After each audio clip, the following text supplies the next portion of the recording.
My name is Kritika और आज मैं एनसीईआरटी क्लास 7th संस्कृत का फर्स्ट चैप्टर अपलोड कर रही हूँ चैनल पे। और आप अगर प्लेलिस्ट में जाकर देखोगे तो बेसिकली एनसीईआरटी बुक्स जितना मेरे को नॉलेज है उतना केवीएस में, केवी स्कूल्स में, आर्मी स्कूल्स में, as well as DAV school is also following NCERT, और very much private schools also following NCERT, है ना। तो क्या मतलब वो जो भी स्टूडेंट एनसीईआरटी पढ़ रहे हैं, एनसीईआरटी बुक्स उनके सिलेबस में है तो उनके लिए बहुत यूजफुल है। और आप प्लेलिस्ट में जाकर चेक करोगे ना तो ग्रामर के भी अलग से प्लेलिस्ट बनी हुई है, वो भी देख सकते हो। ठीक है। और एज वेल मैं ये बोलूंगी, कुछ ऐसे बच्चे हैं जो प्राइवेट स्कूल के हैं जो मुझसे कनेक्टेड है, उनको भी रिकमेंड करूंगी मैं। डेफिनेटली आप चेकआउट करो ये वाली वीडियोस को भी। उससे क्या होगा बेटा, आप लोगों का जो आपका सिलेबस है ना उसकी नॉलेज आपको और एनहेंस होगी, समझ रहे हो। तो after a very long time मैं वीडियो अपलोड कर रही हूँ अपने चैनल पे। बहुत दिन हो गए, I know that, I know. मतलब बहुत बच्चे वेट कर रहे हैं, उनकी दिव्यम बुक मैं पढ़ा रही थी ऑलरेडी, तो उसका उसके कुछ कुछ चैप्टर्स बहुत टाइम हो गया, बहुत डिले हो गया उनको अपलोड करने में। डेफिनेटली मैं अब कुछ कुछ दिन में मैं डेफिनेटली वो अपलोड करूंगी। I try my level best कि मैं जल्द से जल्द अपलोड कर पाऊँ। ठीक है। तो ये हमारा फर्स्ट चैप्टर है, वेरी फर्स्ट चैप्टर। बहुत ही अच्छा चैप्टर, बहुत ही प्यारा चैप्टर। और आई मस्ट से कि मुझे ना एक बेसिकली एनसीईआरटीज को ना बहुत ज्यादा अप्रिशिएट करना है, बहुत ज्यादा अप्रिशिएशन देना चाहिए। लिटरली क्या बुक्स बनाई है इन्होंने भाई। मतलब अब मैं ये बोलूंगी, अगर कोई पेरेंट्स देख रहा है ना वीडियो, तो अगर आपका बच्चा प्राइवेट स्कूल में पढ़ रहा है, कोई प्राइवेट एप्लीकेशन की बुक पढ़ रहा है, तो डेफिनेटली उस स्कूल के मैनेजमेंट को, उन उसके टीचर्स को जरूर दिखाएं, जरूर बताएं ये चीज कि भाई एनसीईआरटी फॉलो करो। ठीक है। हमारी एनईपी ना बेसिकली क्या होता है, नेशनल एजुकेशन पॉलिसी बनती है, बच्चों के लिए बनती है। ठीक है, 2 मिनट का मैं टाइम ले रही हूँ आपका एक्स्ट्रा, आई नो दैट। तो क्या होता है कि उसमें ही बोला हुआ है, एक बुक को दूसरी बुक से, मतलब एक सब्जेक्ट को दूसरे सब्जेक्ट से कनेक्ट करके पढ़ाओ। ठीक है। इस चीज का बहुत सारा ज्ञान मैनेजमेंट देता है, जो उनका टीचर होता है ना स्कूल में, जो पढ़ा रहा होता है उसको मैनेजमेंट बहुत ज्ञान देता है कि आपको रिलेट करके पढ़ाना चाहिए। बट आपकी बुक ही कहाँ रिलेट करने दे रही है। आप देखोगे most of the private publication is like, books में कुछ होता ही नहीं है, वही मतलब अगर आप क्लास 6 का सिलेबस देख रहे हो, आप दिव्यम को देखो, जो मैं दिव्यम पढ़ा रही हूँ। मैं ये नहीं बोल रही कि बुक बुरी है, no. But maximum of private publication में लाइक दैट। ठीक है, वर्ण विचार बता देंगे, संयुक्त व्यंजन बता देंगे, ज्यादा से ज्यादा होगा क्या, संधि तक पहुंच जाएंगे बस, या शब्द रूप धातु रूप, इसके बाद बुक एंड है फिर। ऐसा नहीं होता भी। बच्चे को पता होना चाहिए, बच्चा बच्चा इंटरेस्ट तो ले उसमें। और आपको मैं ना अभी एनसीईआरटी बुक दिखाती हूँ, हम पढ़ रहे हैं ना तो साथ साथ देखेंगे। ठीक है, चलो पढ़ते हैं पहला चैप्टर। फर्स्ट पार्ट क्या, पहला प्रथम पार्ट मतलब फर्स्ट पार्ट क्या बोल रहा है आपको, वंदे भारत मातरम। भारत माता को वंदे मतलब नमस्कार। अब ये बच्चा बोल रहा है, ये जो दिख रहा है आपको येलो शर्ट में बच्चा, वो क्या बोल रहा है, अम वयम विभिन्नेषु कार्यक्रमेषु आकाशवाण्यां शालायां च वंदे मातरम इति गीतम बहुत्र शृणुमु शृणुमः किंतु अस्य अर्थम न जानीमः। मातः अस्य कः अर्थ। अम्ब मतलब देखो, अम्ब के बाद आप देख रहे हो एक्सक्लेमेटरी साइन है, मतलब संबोधन कर रहे हो, आप किसी को बुला रहे हो, संबोधित कर रहे हो। माता को बोल रहा है वो, माता वयम विभिन्नेषु कार्यक्रमेषु, हम लोग, हम वयम मतलब हम सब ने, विभिन्नेषु मतलब विभिन्न, कार्यक्रमों में, आकाशवाणी में, आकाशवाणी में मतलब रेडियो पे, शालायाम और कक्षा में, च मतलब और, कक्षा में, वंदे मातरम, वंदे मातरम इति मतलब इस गीत को, बहुत्र मतलब बहुत ज्यादा, शृणुमः मतलब सुना है। हमने विभिन्न कार्यक्रमों में, आकाशवाणी में और कक्षा में वंदे मातरम इस गीत को बहुत सुना है। किंतु अस्य अर्थम न जानी में, लेकिन इसका अर्थ नहीं जानी में मतलब जानते हैं। मातः अस्य कः अर्थ, माता इसका क्या अर्थ है। इसी बीच में इसकी छोटी बहन है, वो क्या बोल रही है, इदम गीतम कः लिखितवान, इस गीत को किसने लिखा। इत्यम इत्यपि मम जिज्ञासा अस्ति, यह भी मेरी जिज्ञासा है। अब माँ इन दोनों को जवाब दे रही है, क्या बोल रही है, वत्सो मतलब, अब देखो दो है ना ये, दो बच्चे हैं, तो दो बच्चों के लिए किसका यूज हो रहा है, द्विवचन का यूज हो रहा है, वत्सो। ठीक है, एक सेकंड है ना। हाँ, वत्सो महान देशभक्त बंकिम चंद्र चट्टोपाध्याय अब ये जो लिखा हुआ है ना, ये हिंदी काउंटिंग है, इसको क्या बोलते हैं हम, 1882। ठीक है। 1882 तमे वर्षे आनंदमठ इति नामकम उपन्यास लिखितवान। महान देशभक्त बंकिम चंद्र चट्टोपाध्याय ने 1882 में, 1882 में आनंदमठ नाम का उपन्यास, उपन्यास मतलब नोवेल लिखा था। वंदे मातरम इति गीतम तस्मिन् उपन्यासे वर्तते। वंदे मातरम, यह गीत उनके उपन्यास में वर्तते मतलब लिखा गया है। ठीक है, वर्णन है इसका। वंदे मातरम इत्यस्य अर्थः अस्ति यत् अहम मातु वंदनम करोमि। वंदे मातरम, इसका अर्थ यह है कि अहम मातु, मैं अपनी माता को वंदनम मतलब वंदन प्रणाम करता हूँ। मातः इदं गीतं कस्यां भाषायाम् अस्ति। माता, ये गीत किस भाषा में है? तो माता बता रही है, पुत्री एतद् गीतं संस्कृतं बंगला च इति भाषाद्वये वर्तते। पुत्री, हे हे पुत्री, यह गीत संस्कृत और बंगाली भाषा, बंगाली दोनों भाषाओं में है। मातः अस्मिन् गीते वर्णय विषय कः अस्ति। माता, इस गीत में किस विषय का वर्णन किया गया है? वर्ण्य मतलब किस विषय के बारे में बात की गई है, किस विषय का वर्णन किया गया है? पुत्र अस्मिन् गीते भारत मातु स्वरूपस्य रम्यम वर्णम अस्ति। पुत्र, इस गीत में भारत माता के स्वरूप का, उनके रूप का, कि भारत माता कैसी है, भारत में क्या क्या है, क्या क्या नहीं है, उन सब चीजों का क्या है, सुंदर वर्णन है।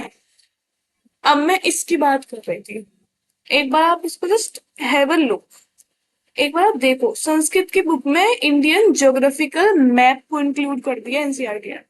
आप एसएसटी से रिलेट कर लो अब इस चैप्टर को। मतलब बताया गया आपको भारत में क्या क्या है, ऊपर से लेके नॉर्थ से लेकर के साउथ तक, ईस्ट से लेकर के वेस्ट तक, कौन कौन सी पर्वतमाला मतलब माउंटेन रेंजेस है, कौन कौन सी नदी बह रही है, कहाँ पे बह रही है। अब जैसे देखो, मैंने ना ये देखो, ये एक वो भी निकाला है, ज्योग्राफिकल मैप इंडिया का, जिससे आपको पता होना चाहिए। देखो ऊपर वाला हिस्सा जो है ये जम्मू कश्मीर है, ठीक है। मतलब एक आउटलाइन या ओवरव्यू दे रही हूँ आपको हल्का हल्का, ठीक है, जिससे आप वो वाला मैप समझ जाओगे। जो चैप्टर में देखो, ये जम्मू कश्मीर वाला एरिया आ गया। मैं एक वो ले लूँ, कुछ पेन वैन, एक सेकेंड।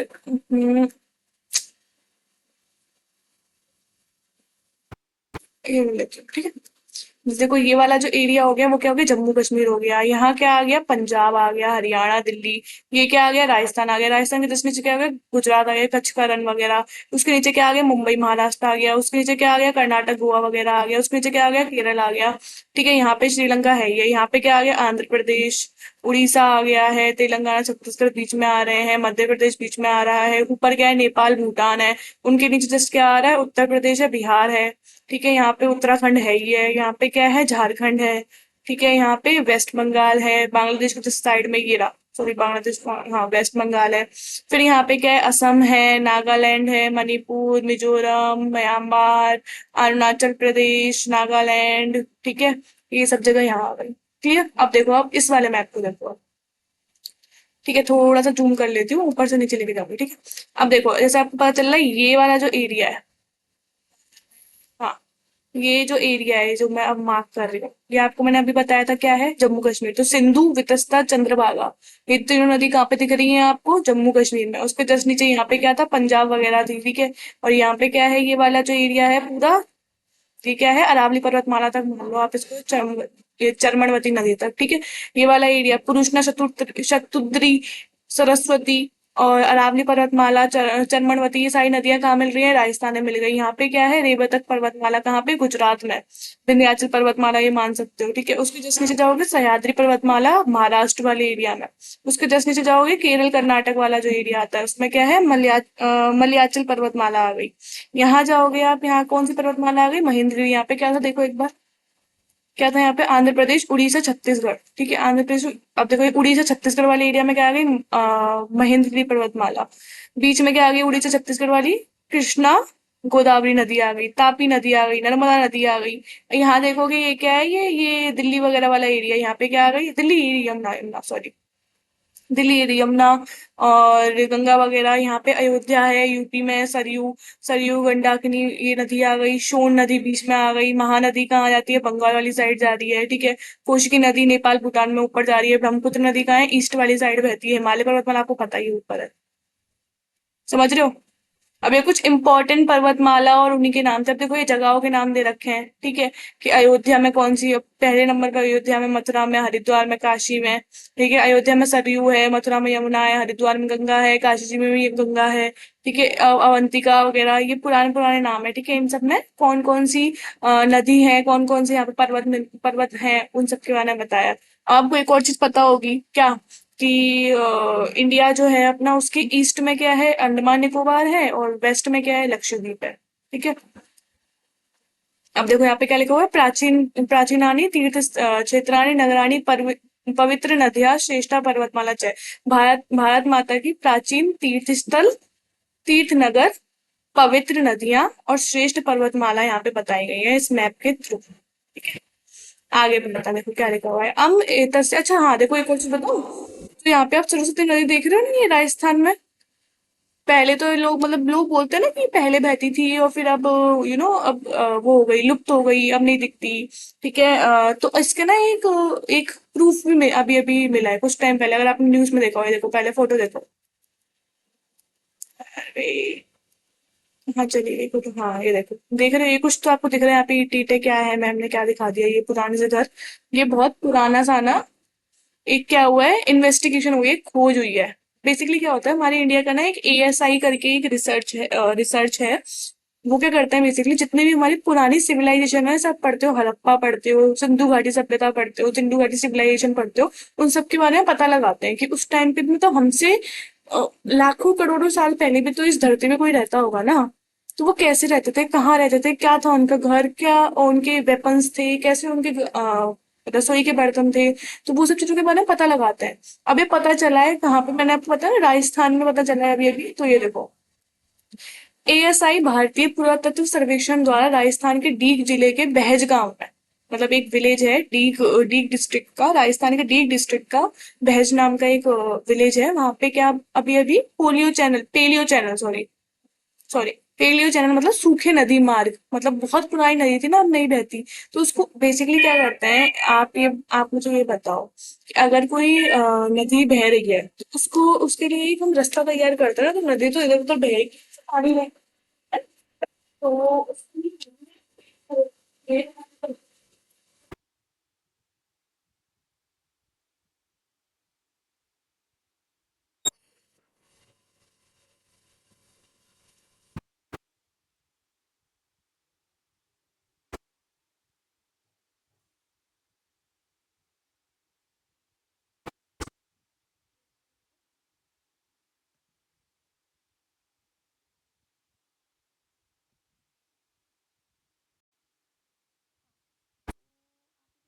बेसिकली क्या हुआ है कि हमारे बेसिकली राजस्थान में एएसआई भारतीय पुरातत्व सर्वेक्षण विभाग होता है, उसने क्या किया है, विभाग मतलब एक अथॉरिटी है, ठीक है, उसने राजस्थान के डीग डिस्ट्रिक्ट के बहज विलेज में अभी पेलियो चैनल होता है, ऐसे कोई नदी सूख जाती है ना, आप मुझे ये बताओ, जैसे हम डैम बनाते हैं पानी को इकट्ठा करने के लिए, ऐसे ही ना अंडरग्राउंड जब नदी निकल रही होती है ना, तो उसके चैनल बनाए जाते हैं, चैनल मतलब नदी का पानी इधर उधर जहाँ पे लोग रह रहे हैं, जहाँ पे सिविलाइजेशन ऑलरेडी है, वहां पे ना जाए ना, समझ रहे हो, मतलब आपको पता है कई बार मानसून में से आप अभी भी देख रहे हो कितना ज्यादा नदी फ्लड आ रहा है, बहुत जगह बहुत सारे एरिया में बहुत नुकसान हो रहा है, ठीक है, तो इसकी वजह से चैनल बनाए जाते हैं, ठीक है। ये देखो, ये भी एक है कि 23 मीटर गहराई, 23 मीटर जमीन के अंदर तक मिला है, ऋग्वेद में वर्णित है सरस्वती नदी, ठीक है, इस तरीके से अलग अलग और चीजें लिखी हुई हैं, पढ़ लेना, ठीक है। हाँ, तो ऐसे ही आपने देखा अभी क्या है बेसिकली, अलग अलग आप देख रहे हो यहाँ पे अलग अलग बताया गया है कि भारत में कौन कौन सी प्राचीन फेमस नदियां थी, कौन सी प्राचीन फेमस पर्वत हैं, नगर हैं, उन सब के बारे में, ठीक है। आगे पढ़ते हैं हम। अम्ब एतस्य गीतस्य किम वैशिष्ट्यम, इस गीत का क्या विशेषता है, तो माता बता रही है, बालो, हे बालो मतलब बालको मतलब मेरे बच्चों, ऐसे दो दो बच्चे हैं, तो दो बच्चे हैं, तो उनको इसके लिए क्या यूज हुआ है, बालों का, ठीक है। स्वतन्त्रताया आन्दोलने सर्वे देशभक्ता एतत् गीतम मंत्रम एव गायन्ति स्म। स्वतंत्रता आंदोलन के समय सभी देशभक्त इस गीत को क्या करते थे, गाया करते थे। क्यों? क्योंकि इस गीत से क्या मिलता है आपको, एक एनर्जी मिल रही थी, ठीक है। आगे बढ़ रहे हैं हम। हाँ, तो सम्प्रति अपि इदं गीतं श्रुत्वा गीत्वा च वयं सर्वे भारतीयाः प्रेरिता भवामः। इस गीत को सुन करके और गा करके क्या होता है, हम सब भारतीय क्या होते हैं, प्रेरित होते हैं। अम्ब आवाम अस्माकं राष्ट्रध्वजस्य विषये अपि किंचित ज्ञातुम् इच्छावः। हम दोनों, सॉरी, आवाम मतलब हम दोनों हमारे राष्ट्रध्वज के विषय में भी कुछ जानना चाहते हैं। साधु अधुना वयं भारतमातु त्रिवर्णध्वजस्य च विषये जानामि। अब हम सब हमारी भारत माता के त्रिवर्ण ध्वज मतलब कि 3 वर्णों वाले ध्वज के बारे में भी, झंडे के बारे में भी जानेंगे। एषा अस्माकं वत्सला भारत माता, ये क्या है, हमारी भारत माता प्यारी, वत्सला मतलब प्यारी। अहो अस्माकं भारत मातु महात्म्यं साक्षात् पर्वतराज हिमालय मुकुट रूपेण अस्या मस्तके शोभतः है। मतलब ये अस्माकं हमारी भारत माता की महानता देखो। अरे अहो मतलब अरे ये हमारी भारत माता की महानता देखो। साक्षात पर्वतराज मतलब पर्वतों के राजा हिमालय मुकुट के रूप में इसके मस्तक पे सुशोभित होते हैं। ऑब्वियसली भारत, आप पता है ना, भारत के बिल्कुल नॉर्थ में जो सबसे हाईएस्ट रेंज आ रही है वो क्या है, mountain range, Himalaya mountain range, ठीक है। अस्ते चरणों प्रक्षालयति स्वयं रत्नाकर समुद्र, और इनके चरणों को कौन धो रहे हैं, स्वयं समुद्र धोते हैं, ठीक है। भारत भूमौ महेंद्र मलय सह्य रैवतक विंध्य अरावली इत्यादि श्रेष्ठा पर्वता विराजन्ते। भारत भूमि में महेंद्र मलय सह्य रेवतक विंध्य अरावली ये सारे श्रेष्ठ पर्वत विराजित होते हैं, मतलब सुशोभित होते हैं। अतएव गंगा यमुना सरस्वती सिंधु ब्रह्मपुत्र गंडकी महानदी नर्मदा गोदावरी कृष्णा कावेरी इत्यादि पवित्र नदियाँ प्रवहन्ति। और यहाँ पर गंगा यमुना सरस्वती सिंधु ब्रह्मपुत्र गंडकी महानदी नर्मदा गोदावरी कृष्ण कावेरी ये सारी नदी भी प्रवाहित होती हैं। नद्यः अपि अस्माकं मातरः एव, नदियां भी क्या है, हमारी माता हैं। अयोध्या मथुरा हरिद्वारम काशी कांची अवंतिका वैशाली द्वारका पुरी गया प्रयाग पाटलिपुत्र विजयनगर इंद्रप्रस्थ सोमनाथ अमृतसर, ये सारे यहाँ पे क्या है, मंगल तीर्थ क्षेत्र और नगर भारत भूमि पे सुशोभित होते हैं। एतेषां तीर्थ क्षेत्राणां धूलि ललाटे स्थापितुं विविधेभ्यः प्रदेशेभ्यः असंख्या जना आगच्छन्ति।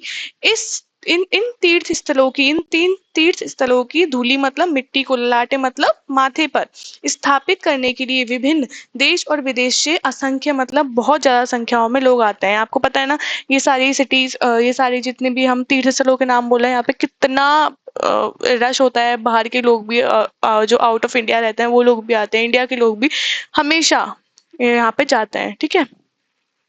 भारत मातु हस्ते विलसति त्रिवर्ण युतः राष्ट्रध्वज, भारत माता के हाथ में क्या विलसित मतलब शोभायमान होता है, क्या, 3 वर्णों वाला, 3 रंगों वाला राष्ट्रध्वज। अहो अस्य शोभा अस्मिन् राष्ट्रध्वजे केशर श्वेत हरित च वर्णा विराजन्ते।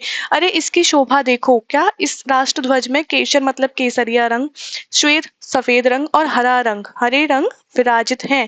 ध्वजस्य मध्ये सुंदरम नीलवर्णम चक्रमपि शोभते, और ध्वज के बीच में क्या है, नीले रंग का चक्र भी है, शोभायमान होता है। ध्वजे विराजमाना वर्णा चक्रम च विशिष्टम संदेश प्रयच्छन्ति, ध्वज में विराजमान जो ये कलर है, जो ये रंग है, वर्ण है, वो और जो ये चक्र है वो विशिष्ट, एक विशिष्ट संदेश प्रयच्छन्ति मतलब प्रदान करते हैं। क्या संदेश है, त्रिवर्ण ध्वजस्य उधर्व भागे विराजते केशर वर्ण, 3 ध्वज का जो ये झंडा है, इसके सबसे ऊपरी भाग में क्या विराजित होता है, केशर वर्ण है, मतलब कि केसरिया कलर है। एषः वर्ण त्याग परंपराया शौर्य परंपराया च सूचक अस्ति, और जो ये कलर है केसरी रंग, वो क्या है, त्याग परंपरा का और शौर्य परंपरा का सूचक है, बताता है।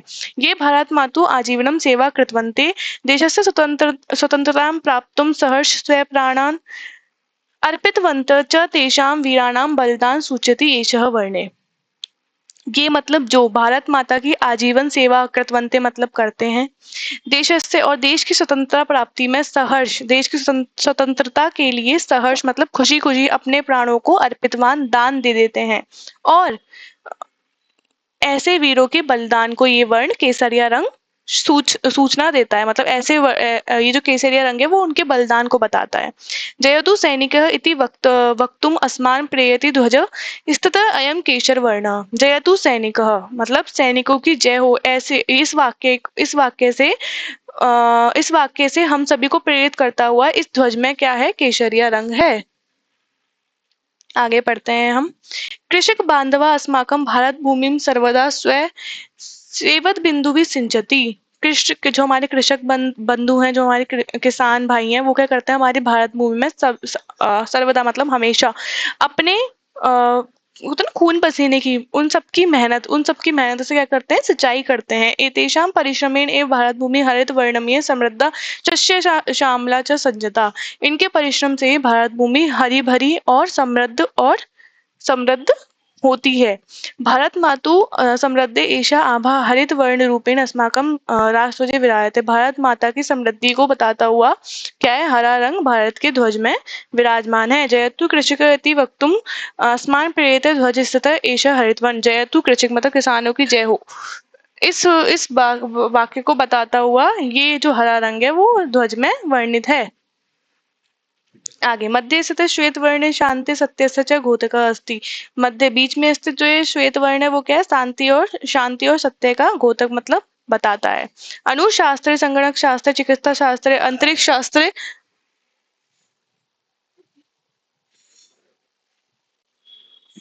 आयुष शास्त्रे इत्यादिषु विज्ञानस्य विभिन्नेषु क्षेत्रेषु भारतीय वैज्ञानिके महत् यशः प्राप्तम् अस्ति।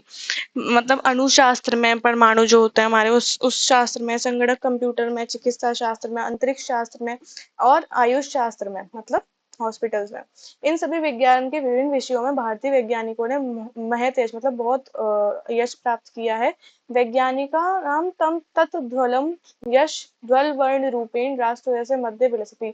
वैज्ञानिकों का ये जो सफेद यश है, जो इतना प्राउड फील, सफेद कलर क्या होता है, बहुत ब्राइट होता है, तो ये ब्राइट जो यश है वो क्या है, सफेद कलर के रूप में राष्ट्र ध्वज में के मध्य विलसित मतलब शोभायमान है।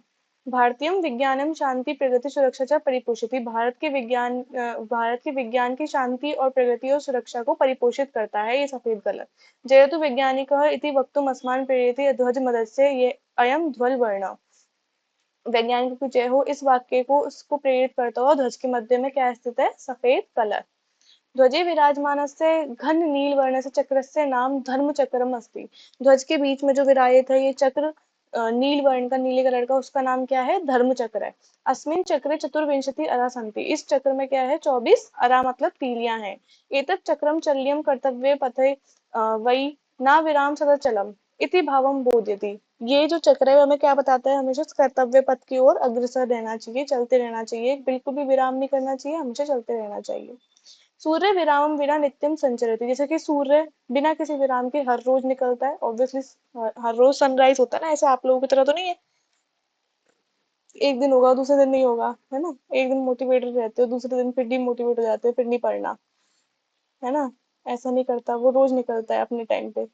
तो क्या नदी कष्टानि सहमाना अपनी ध्येयम प्रति नित्यम प्रवृत्ति। नदी भी कष्टों को सहते हुए अपने ध्येय मतलब क्या है, अपने ध्येय बोल सकते हो आप, मतलब अपने उसके लिए, अपने कार्य के लिए हमेशा अग्रसर रहती है, ठीक है, बहती है। इदम चक्रम जीवने शांति आलस्य से प्रमादस्य च स्थानम न भवतु।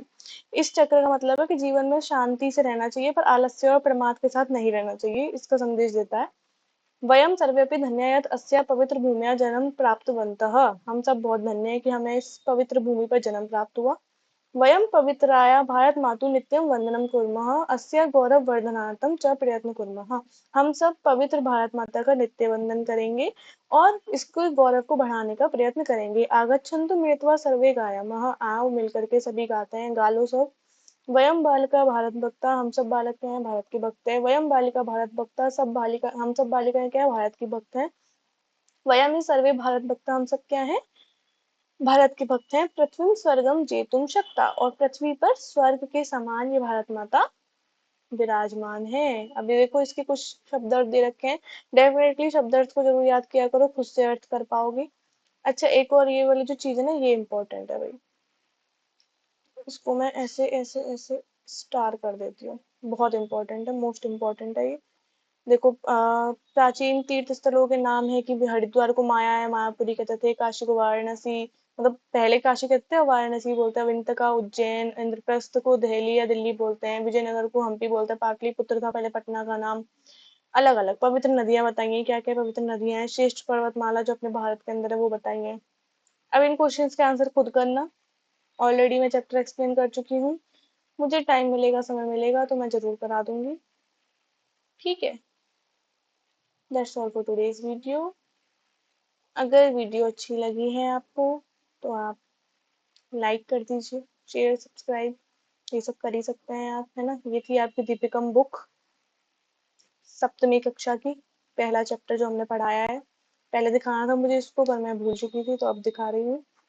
तो that's all for today's video. ठीक है, और लाइक शेयर सब्सक्राइब कर दिया करो। और जो बच्चे के सिलेबस में ये नहीं है, मतलब एनसीईआरटी बुक्स नहीं है, वो भी देख लो। ठीक है, अच्छा हो जाएगा आप लोगों का सिलेबस पे कमांड, सब्जेक्ट पे कमांड अच्छी हो जाएगी। ठीक है, तो और मैं कोशिश करूंगी वैसे दिव्यम की भी जल्द से जल्द वीडियो अपलोड करने की। ठीक है, चलो, थैंक यू।